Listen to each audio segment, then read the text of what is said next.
Hello everyone, welcome to my YouTube channel educational hub. आज मैं आपको इस वीडियो में ट्रांसक्रिप्शन बताऊंगी। ट्रांसक्रिप्शन इन प्रोकैरियोट्स कैसे होता है और सबसे पहले मैं आपको बताऊंगी कि ट्रांसक्रिप्शन होता क्या है। तो बच्चों, जो ट्रांसक्रिप्शन होता है उसका मतलब होता है कि डीएनए से, डबल स्ट्रैंड डीएनए से सिंगल स्ट्रैंड आरएनए मॉलिक्यूल का सिंथेसिस हो जाना, यानी डीएनए का आरएनए में ट्रांसफर हो जाना, ट्रांसक्राइब हो जाना, उसे हम क्या बोलते हैं? Transcription. The transfer of genetic information from double stranded RNA molecules to single stranded RNA molecule को हम क्या बोलते हैं? ट्रांसक्रिप्शन। ये किसके प्रेजेंस में होता है? RNA polymerase. ये एंजाइम रट लेना कि ट्रांसक्रिप्शन में इस एंजाइम पे कितनी सब यूनिट होती हैं, कहाँ पर कैसे आता है। तो अगर आपको एंजाइम ही नहीं पता होगा तो पूरा ही ट्रांसक्रिप्शन आपके लिए काफ़ी डिफ़िकल्ट हो जाएगा। तो ये जो वीडियो है आपके लिए काफ़ी इंपॉर्टेंट है। इसमें ट्रांसक्रिप्शन के इंट्रोडक्शन है इसमें, तो ठीक है। तो इसमें एंजाइम कौन सा होगा? RNA polymerase. It occurs unidirectionally, जिसमें से जो आरएनए होगा वो ट्रांसक्राइब होगा 5 प्राइम से 3 प्राइम डायरेक्शन, यानी जो आरएनए का सिंथेसिस होगा वो कौन से उससे होगा? 5 प्राइम टू 3 प्राइम डायरेक्शन। ये एक हेट्रोकैटालाइटिक प्रोसेस है। बच्चों, मैंने आपको जब डीएनए रेप्लिकेशन बताया था तो उसमें मैंने आपको इंट्रोडक्शन में बताया था कि हेट्रोकैटालाइटिक और ऑटोकैटालाइटिक, यानी डीएनए अपनी खुद की कॉपी बना रहा है तो क्या होगा? ऑटोकैटालाइटिक। डीएनए से डीएनए खुद की कॉपी रेप्लिकेशन था, ऑटोकैटालाइटिक। लेकिन अब यहाँ पे डीएनए ट्रांसक्राइब हो रहा है सिंगल स्ट्रैंडेड आरएनए मॉलिक्यूल में, तो ये हेट्रोकैटालाइटिक है। कैसा है प्रोसेस? हेट्रोकैटालाइटिक है। डीएनए से आरएनए बन रहा है तो क्या होगा? ट्रांसक्रिप्शन होगा। सेंट्रल डॉगमा आपको पता ही है कि डीएनए से डीएनए रेप्लिकेशन, डीएनए से आरएनए ट्रांसक्रिप्शन, आरएनए से protein translation, and then reverse RNA से डीएनए बन रहा है, रिवर्स ट्रांसक्रिप्टेज। ठीक है। अब मैं आपको बताऊंगी बच्चा ट्रांसक्रिप्शन यूनिट क्या होती है। It is a selective process. Each transcribe segment of DNA is called transcription unit, यानी जो डीएनए का ट्रांसक्राइब सेगमेंट होता है उसे हम ट्रांसक्रिप्शन यूनिट बोलते हैं। ये 2 टाइप में डिवाइडेड होगी, मोनोसिस्ट्रॉनिक और पॉलीसिस्ट्रॉनिक। मोनोसिस्ट्रॉनिक क्या होती है कि यूकेरियोट्स में होता है मोनोसिस्ट्रॉनिक। मोनो मीन्स 1, यानी जो एक ही जीन को कैरी करती है उसी को ट्रांसक्राइब करती है। तो in eukaryotes a transcription unit carries information of 1 gene, यानी ये 1 जीन को ही क्या करती है? ट्रांसक्राइब करती है। पॉलीसिस्ट्रॉनिक, पॉली से आप याद रखो कि ये प्रो में होता है, पॉली मीन्स प्रो।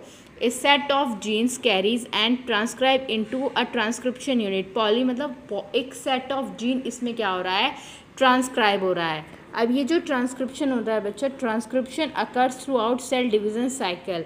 ये ट्रांसक्रिप्शन सेल साइकिल डिवीजन में पूरा चलता रहता है। जैसे रेप्लिकेशन मैंने आपको बताया था कि एस फेज सेल डिवीजन में होता है, लेकिन जो ट्रांसक्रिप्शन होता है वो पूरी सेल डिवीजन साइकिल के दौरान होता है। ठीक है बच्चा, इतना आपको क्लियर हुआ होगा। अब मैं आपको बताती हूँ, मैंने आपको ये बता दिया कि जो ट्रांसक्रिप्शन होता है वो कैटेलाइज होता है आरएनए पॉलीमरेज से। किससे कैटेलाइज हो रहा है? आरएनए पॉलीमरेज से। RNA synthesis take place in 5 prime to 3 prime direction. जो आरएनए सिंथेसिस हो रही है वो 5 प्राइम से 3 प्राइम डायरेक्शन की तरफ होती है, क्योंकि आरएनए पॉलीमरेज ऐड करेगी न्यूक्लियोटाइड को in end of 3 prime end of polynucleotide. इसलिए इसका जो आरएनए का सिंथेसिस होता है आपको डायरेक्शन पता होनी चाहिए, 5 prime to 3 prime direction. Since RNA polymerase can add nucleotide, RNA जो पॉलीमरेज है वो न्यूक्लियोटाइड ऐड कर रही है 3 prime end of the polynucleotide. अब इसमें आपको पता होना चाहिए कुछ छोटी छोटी बातें, जैसे स्टार्ट पॉइंट क्या होता है। स्टार्ट पॉइंट वो होता है कि जहाँ पर फर्स्ट बेस पेयर आकर अटैच होता है, जो ट्रांसक्रिप्शन को स्टार्ट कराता है। ठीक है। यहाँ पर क्या होता है? स्टार्ट पॉइंट में आरएनए पॉलीमरेज आता है। आरएनए पॉलीमरेज इनिशिएशन रीजन पर आता है, जहाँ से डीएनए ट्रांसक्राइब होता है और उसी से डीएनए से आरएनए बनता है। Start point first base pair eight which transcription start. RNA polymerase move along template and elongation. धीरे धीरे आरएनए से वो इनिशिएशन से इलोंगेशन एंड देन टर्मिनेशन पे पहुँच जाएगा, which moves termination. Transcription only 3 prime to 5 prime strand of DNA is transcribe. Transcription के दौरान जो 3 प्राइम 5 एंड है ये वाला होता है टेम्पलेट स्ट्रैंड। ये क्या होगा? उसमें ट्रांसक्राइब होगा। कौन सा? 3 prime dash to 5 prime dash strand transcribe होगा, इसे हम टेम्पलेट बोलते हैं। देखो मैं आपको बताती हूँ टेम्पलेट स्ट्रैंड क्या होता है। The 3' to 5' strand from which, जिससे क्या हो रहा है आरएनए ट्रांसक्राइब हो रहा है, उसे हम टेम्पलेट स्ट्रैंड बोलेंगे। इसमें सपोज करो 5 प्राइम के आपके बेस पेयर हैं AATC सपोज करो ये हैं, ये हैं। तो अब इसके कॉम्प्लीमेंट्री बेसिस आ जाते हैं, ठीक है। अब इसमें क्या होता है एंटी टेम्पलेट स्ट्रैंड में ये इसके कॉम्प्लीमेंट्री होता है, ये होता है 5 प्राइम, इसका ट्रांसक्राइब होता है 5 प्राइम टू 3 प्राइम डायरेक्शन। इसका सीक्वेंस, इसकी पोलैरिटी इसी के इक्वल होती है, बट डिफरेंस होता है UNT का। आरएनए में तो यूरेसिल होता है और डीएनए में क्या होता है टी होता है। It has some same sequence and polarity, लेकिन इसका जो डिफरेंस कहाँ होता है कि डीएनए में तो आरएनए में तो यूरेसिल होगा और डीएनए में क्या होगा थायमिन होगा, ये होता है। RNA synthesis can start de novo. De novo का मतलब होता है कि विदाउट प्राइमर जो होता है आरएनए का सिंथेसिस होता है। डिनोवो मतलब विदाउट प्राइमर। इसमें फर्स्ट न्यूक्लियोटाइड आकर अटैच हो गया है प्यूरीन ट्राइफॉस्फेट या प्यूरीन फॉस्फेट बोलते हो आप उसको, वो 5 प्राइम एंड की तरफ वो क्या हो जाएगा आकर अटैच हो जाता है, ठीक है। इतना क्लियर हुआ होगा आपको। अब मैं आपको नेक्स्ट बताती हूँ कि इसकी ट्रांसक्रिप्शन की रिक्वायरमेंट क्या है। एक तो आपको चाहिएगा टेम्पलेट डीएनए स्ट्रैंड, दूसरा कुछ GTP, UTP, ATP, uridine triphosphate होगा यूटीपी, एटीपी होगा एडिनोसिन ट्राइफॉस्फेट, जीटीपी होगा गुआनोसिन ट्राइफॉस्फेट, ये चाहिए। और एज अ कोफैक्टर आपको मैग्नीशियम भी चाहिए, ठीक है। डीएनए डिपेंडेंट कौन सा, अब मैंने आपको बता रही हूँ आरएनए पॉलीमरेज। इसको डिस्कवर किया था सैमुअल बी विट्स ने 1960 में। किसने डिस्कवर किया था याद रख लोगे, बहुत अच्छी बात है। सैमुअल बी विट्स ने डिस्कवर किया थे 1960। अब इसमें एंजाइम जो है RNA polymerase, bacterial RNA polymerase एक कॉम्प्लेक्स होलो एंजाइम है। होलो एंजाइम में इसमें तो आता है कोर एंजाइम और सिग्मा यूनिट से मिलके 2 सब यूनिट से मिलके होलो एंजाइम बना है। तो बैक्टीरियल आरएनए पॉलीमरेज क्या है, ये जो एंजाइम है क्या है होलो एंजाइम है। इसमें क्या है कोर एंजाइम है और सिग्मा यूनिट है। अब ये जो कोर एंजाइम होता है इसमें 2 सब यूनिट्स होती हैं, ठीक है। कोर एंजाइम कितनी सब यूनिट से मिलके बना होता है 2 अल्फा सब यूनिट से मिलके बना होता है, जिसका जो जीन होता है वो होता है RPOA। क्या जीन है इसका RPOA। ये प्रमोटर रिकॉग्निशन में हेल्प करता है। अगर आपसे पूछें कि कोर एंजाइम में कितनी सब यूनिट होती हैं तो 2 अल्फा सब यूनिट होती हैं, जिसकी जो जीन होती हैं RPOA जीन।